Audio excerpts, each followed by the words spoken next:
Asthma क्या है? Asthma मतलब नैरोइंग ऑफ एयरवेज, और यहाँ पे म्यूकस बहुत सारे बन जाते हैं इन्फ्लेमेशन के कारण, इन्फ्लेम हो जाता है, उसके बाद म्यूकस बहुत सारा बन जाता है जिसकी वजह से एयर अंदर नहीं आ पाता। तो सिम्टम्स क्या-क्या होंगे? सिम्टम्स हो गए एक्यूट एसओबी, मतलब शॉर्टनेस ऑफ ब्रेथ होगा, ब्रेथलेसनेस जिसको बोलते हैं, और पुअर रेस्पिरेटरी एफर्ट होगा, तो अंदर एयर जा ही नहीं पा रहा है, तो क्या होगा? तो ये दोनों होंगे। और सैचुरेशन डिक्रीज होगा ही कोविड के कारण, हमको सबको ये पता है। और हिस्ट्री ऑफ अस्थमा होगा किसी पेशेंट्स में। हाँ, ठीक है। मैनेज कैसे करना है इसको?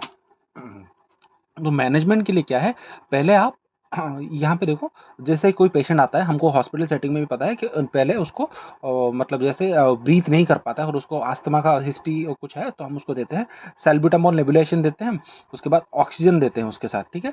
उसके बाद ये काम नहीं कर रहा है तो इमीडिएटली कॉर्टिकोस्टेरॉइड्स दे देंगे, हाइड्रोकोर्टिसोन आईवी, हाइड्रोकोर्टिसोन। मान लो कि ये दोनों स्टेप काम नहीं कर रहा है, उसके बाद हम ट्राई करेंगे इप्राट्रोपियम ब्रोमाइड नेबुलाइजेशन, फिर से नेबुलाइजेशन, ठीक है।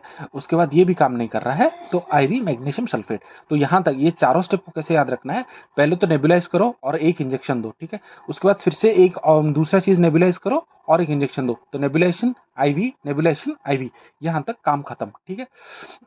तो उसके बाद एमिनोफाइलिन, ये डेरिफाइलिन देते हैं जो कि एयरवे को पूरा डायलेट कर देता है, ठीक है।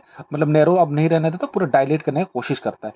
तो यहाँ पे सैल्ब्यूटामॉल नेबुलेशन था, यहाँ पे क्या हो जाएगा, सैल्ब्यूटामॉल आईवी देंगे, नहीं तो एमिनोफाइलिन आईवी देंगे, ठीक है। और उसके बाद ये भी अगर काम नहीं कर रहा है तो इंटुबेशन एंड वेंटिलेशन, ठीक है।